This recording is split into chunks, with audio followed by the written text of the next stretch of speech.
is just starting to sink in. Bongbong Marcos and Sara Duterte headed for a landslide win. Lenny Robredo supporters won't move on just yet, but consistent survey and now election frontrunner BBM and the 30+ million who voted for him already have. Four presidential candidates, Ping Lacson, Isko Moreno, Yodi de Guzman, and Faisal Mangondato have conceded defeat. So has VP candidate Tito Soto, while all eyes are on Robredo and her next move. But after the political spectacle these past months, can President Marcos and the VP Duterte make good on their campaign promise to unite a nation that has been so drastically polarized?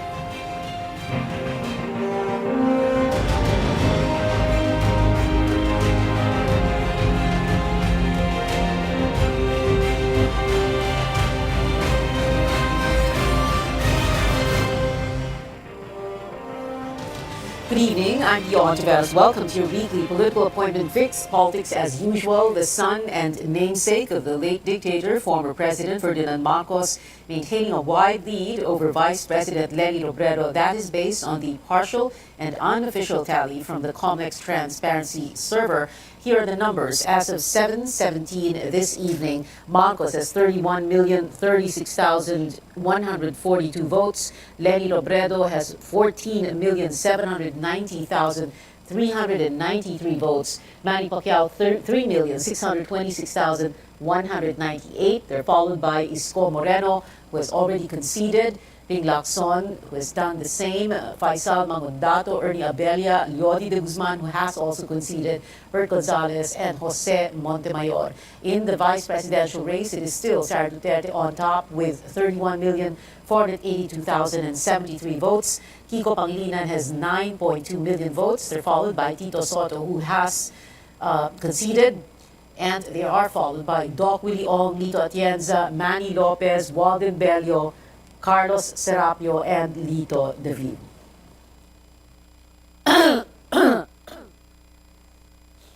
In the senatorial race, Robin Padilla is still on top with 26.3 million votes. Lord Legarda, Robin Padilla has 26.3 million votes. Lord Legarda, 23.9 million. Rafi Tulfo, 23.1 million. They're followed by Win Gatchalian, Cheese Escudero, Mark Villar, Alan Cayetano, Migs Biri, Joel Villanueva, JV Ejercito Estrada, Risa Ontiveros, and Jingoy Estrada. In the top 12, number 13 is Jojo Binay, 14, Herbert Bautista, 15, Gibot Teodoro, and they're followed by Gilor Eliazar, Harry Roque, Greg Onasan, Shel Diokno, and Larry Gadon.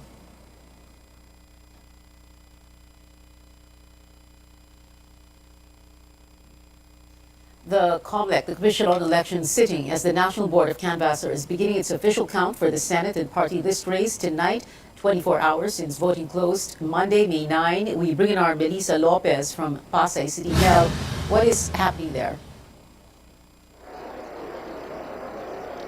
PIA, COMELEC, and Bank has resumed its formal session as the National Board of Canvassers a little past 7 p.m. today, and they have been able to start the official count for the Senate and party list race coming from one area. As of 7:30 p.m., COMELEC has reported that 98.7%, or about 104,000 voting persons, have already electronically transmitted their results. But not all of the local boards, namely the city, municipal, and provincial boards, have finished canvassing. So the results cannot be transmitted yet here at the PICC Forum 10. Now, the Malabon City election officer arrived a little past 5 in the afternoon earlier, and they have brought in 2 ballot boxes containing the certificates of canvass and the statement of votes in the area. Now, behind me, the NBOC Secretariat operated the canvassing laptop of COMELEC to download the electronic copy of that COC, and then they printed it and put it side by side the physically delivered COC from the city of Malabon, and it has to match. They invited poll watchers, representatives of parties, of candidates, to check if the numbers did tally with each other, and when it did, it was officially added to the official count for the two races. Pia. Mel, what's next after Malabon? And earlier, there was Aber, right? That was set aside. Malabon, what's next after Malabon? Right, Pia, they first tried to canvass votes from the province of Abra, but they soon realized that they only had the electronic copy rather of the votes. But what COMELEC needs, or what the NBOC needs rather, is two copies. So one is electronically transmitted, the other must be physically delivered here at the PICC Forum tent. And right now, we are seeing just a second ballot box being delivered. So we are not yet sure if which area this is coming from, but unless more areas or local canvassers are able to bring in the official copies, printed copies from their local canvassing, the national level canvassing will have to be put on hold. Pia. This is a first in, first out. Kung ano yung unang dumating, yun ang ika-canvas agad. That's right. All right. Melissa Lopez there reporting from PICC Complex headquarters as the National Board of Canvassers, because they are doing the senatorial and party list count. Now, the accredited citizens arm of COMELEC, the Parish Pastoral Council for Responsible Voting, or PPCRV, is doing a parallel count or manual encoding of electoral returns to check possible discrepancies in the digital transmission of votes. Our AC Nichols is at the PPCRV's command center in UST Manila. What is the update, AC? She says during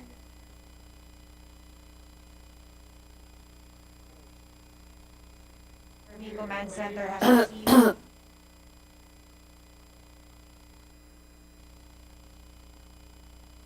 Manila, Makati, Mandaluyong, and Pasay. Earlier today, we were told that over 2,000 ERs have been manually encoded already. Now, the group is expecting more ERs to come in or to be brought here at the command center from a number of areas, including Cavite, Rizal, and Batangas. Now, there's a bit of delay in the transport of election returns, as PPCRV volunteers are consolidating them first by parish before turning them over to the command center. And in some precincts, the Electoral Board also refused to give the PPCRV the fourth copy of election returns, but the group said these incidents are isolated and are easily resolved. We have an open line with the COMELEC, and we asked them for help. Kasi ang nangyari was just miscommunication. Okay, most of the teachers, they were confused kung kanino ibibigay yung fourth copy, because the general instructions says that the fourth copy will be given to the accredited citizens arm. It did not say PPCRV. But nothing that, na-explain naman sa kanila. The manual audit is done 24/7. This is another way of verifying the digitally transmitted results from the transparency server. Those are the numbers flashed on the big screen here at the command center for the PPCRV's parallel unofficial quick count. No shortage in volunteers. We're seeing long lines of people waiting for their shift or for their turn to man the computers. Pia. Yeah, AC, as you've been reporting since yesterday, what PPCRV is doing is comparing yung hard copy ng ER at yung digital transmission. In 2019, like you've already said, 99.995% matching rate, no? But for now, what is going on in that regard? So far, Pia, the PPCRV has yet to note any discrepancies, no? But I want to mention again that only almost 5,000 ERs have arrived here at the or have been brought here at the command center. That's a very small number. Remember, we have over 107,000 clustered precincts nationwide. So we should still monitor the next few days kung ano yung mangyayari or kung may updates sa matching rate. No discrepancies so far, but they have noted mismatching, no, in figures, but only among encoders. Because for those who don't know, how they do the manual audit is the ERs pass through two encoders.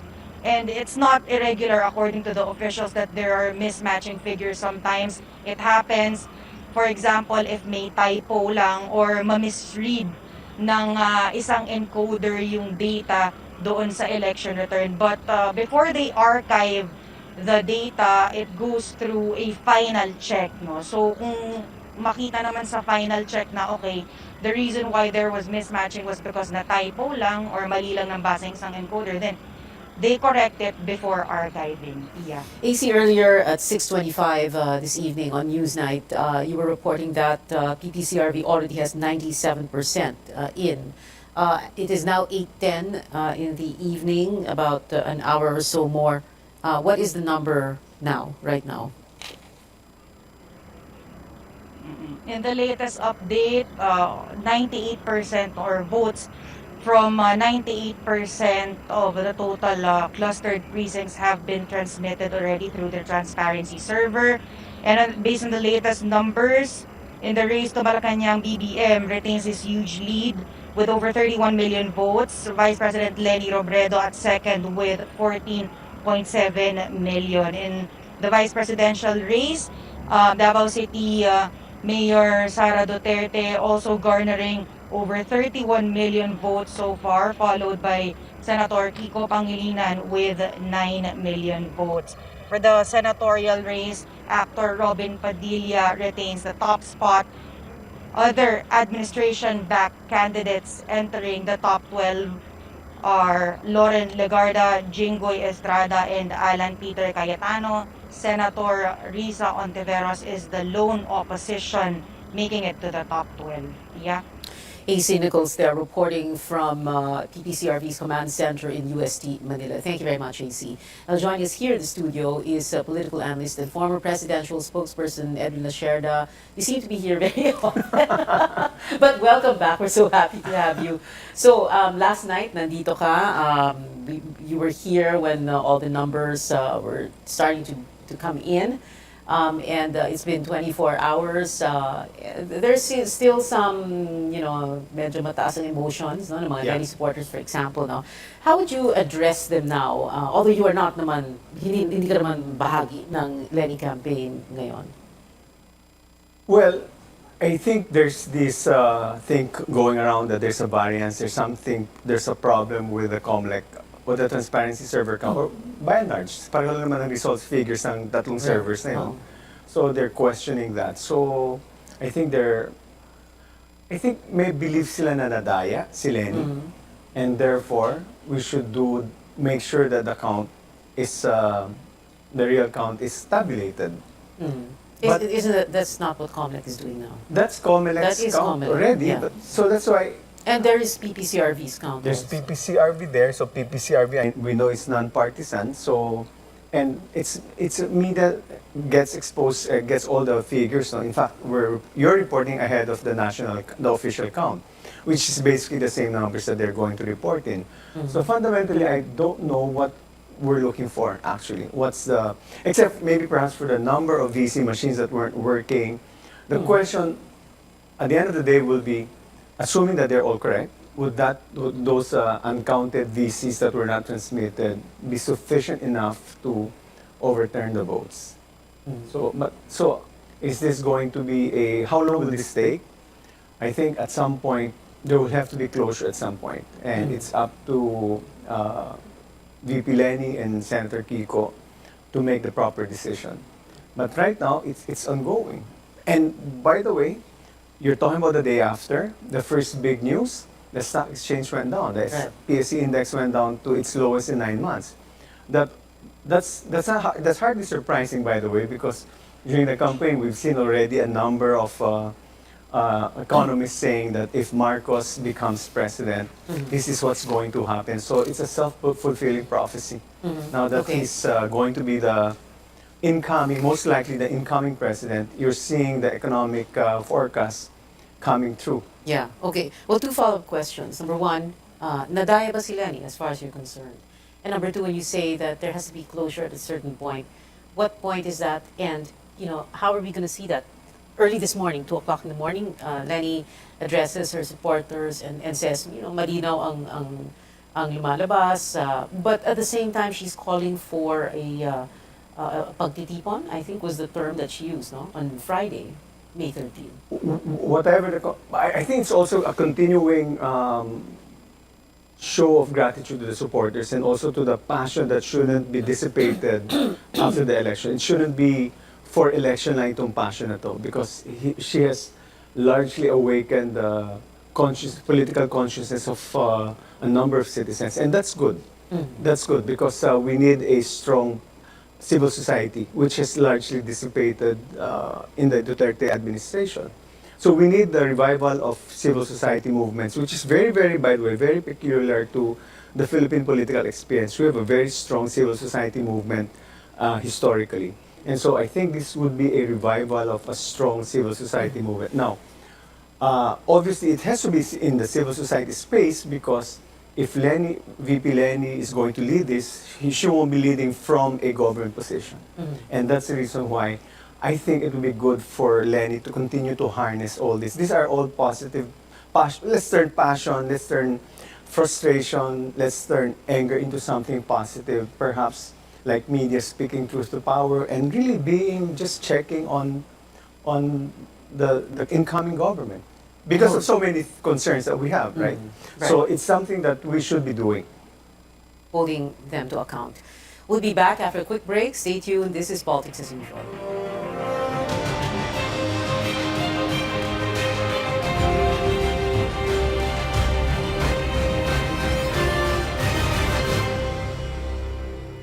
SMC, San Miguel Corporation.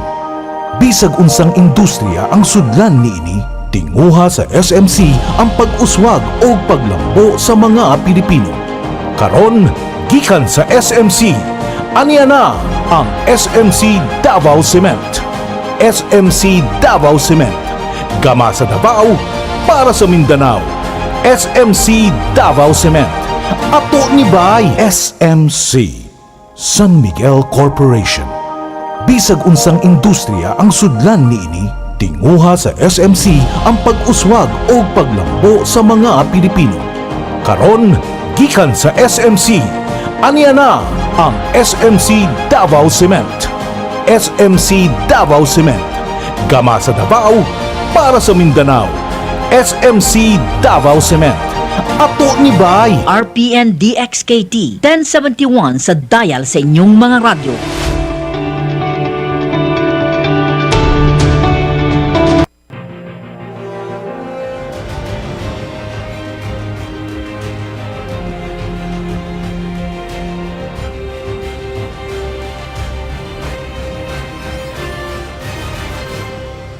Welcome back to Politics as Usual. This is I'm Pia Ontiveros. Still with us is former presidential spokesperson and political consultant Edwin Lasherda. We're going to have Myla Villanueva, chair of the PPCRV, in just a bit, live from PPCRV's command center in UST.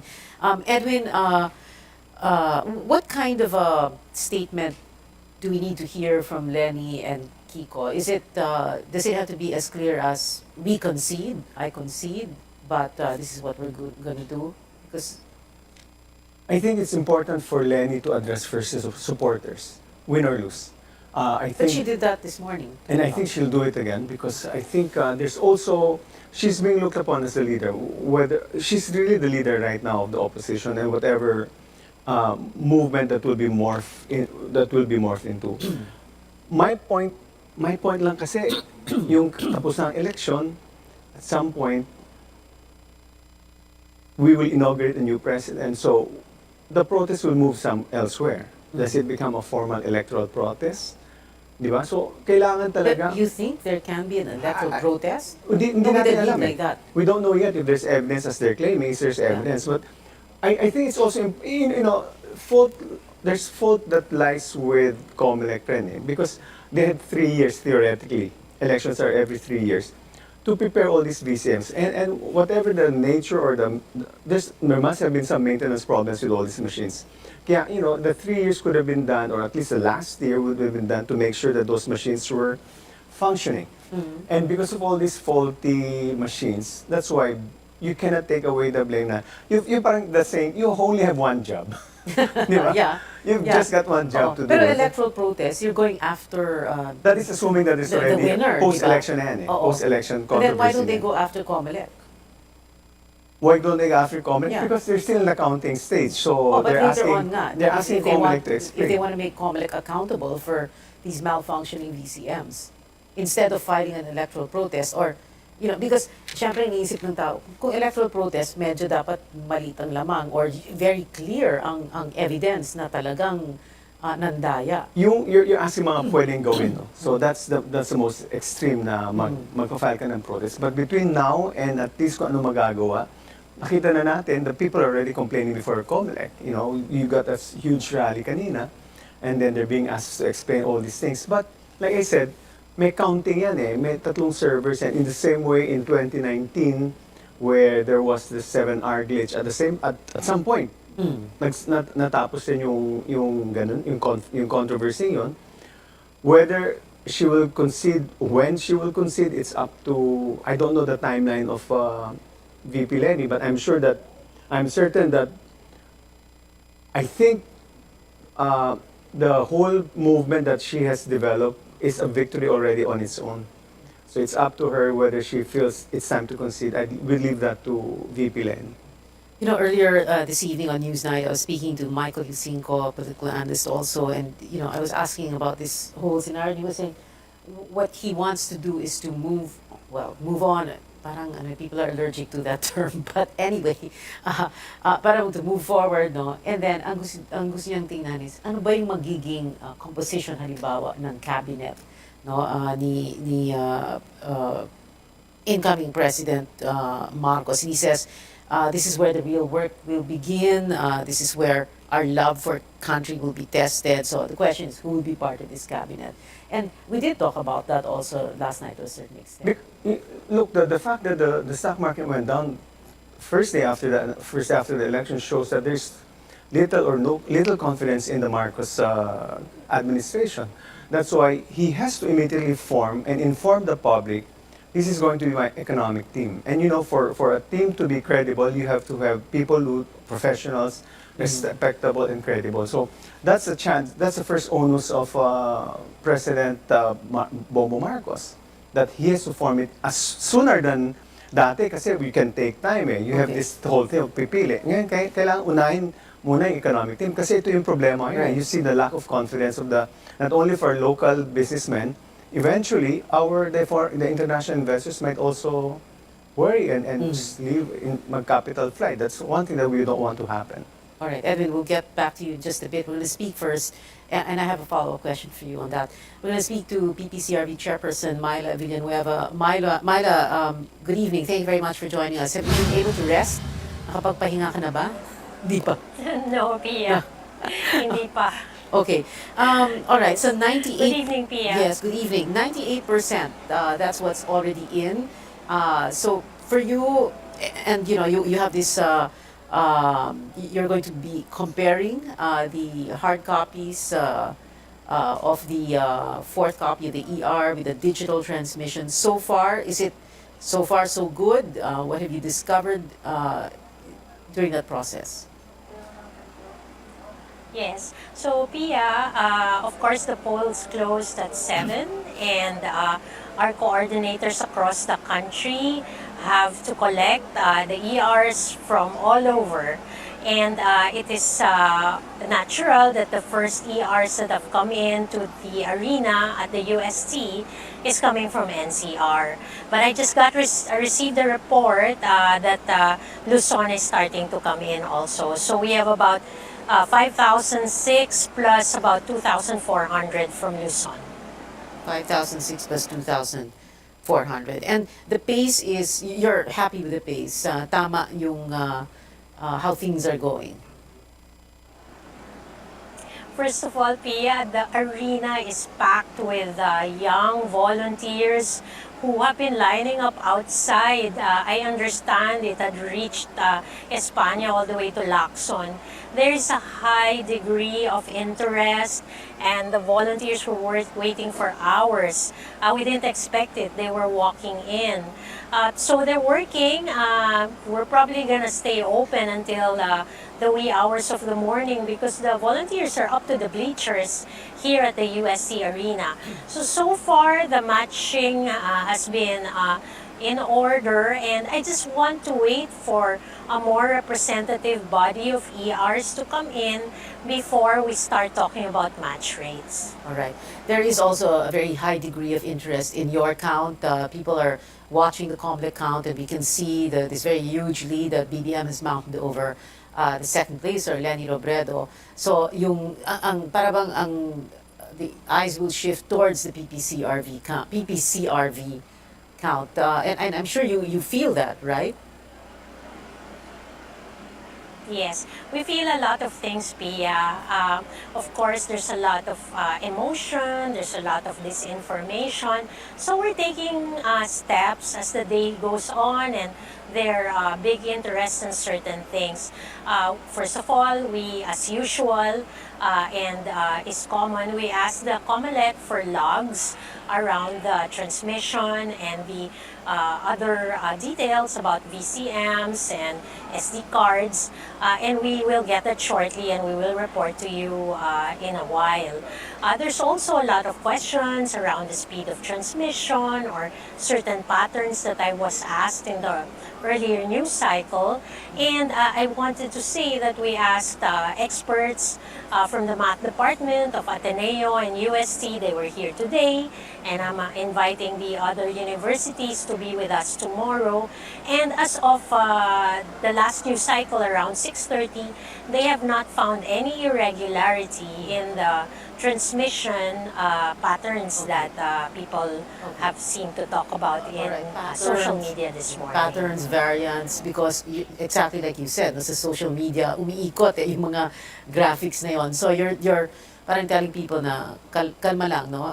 We haven't found all these math experts, and that's important. We have these subject matter experts who are on it and have not found anything. As of the moment, yes. And let's also say that they are PPCRV volunteers, but they're also from universities that I have invited. Okay. Anything else you'd like to add, Myla, that people should know? Well, first of all, I want to thank our volunteers across the country. They worked so hard, Pia. I mean, it was hot. There was a lot of people. They worked after the precinct closed to pick up the returns, and then they have to bring it here. So we were polling the coordinators until 4 a.m., and they were still at work. So I think the nation owes them a lot of gratitude. I myself, I'm so deeply touched by the way they worked on election day. So thank you very much to them. Well, we are grateful to PPCRV volunteers and to you. Thank you very much, Myla Villanueva, PPCRV Chair. We'll speak to you again very soon. Salamat and take care. We'll get the latest from the Marcos and Robredo campaigns when we return. This is Politics as Usual. Stay tuned.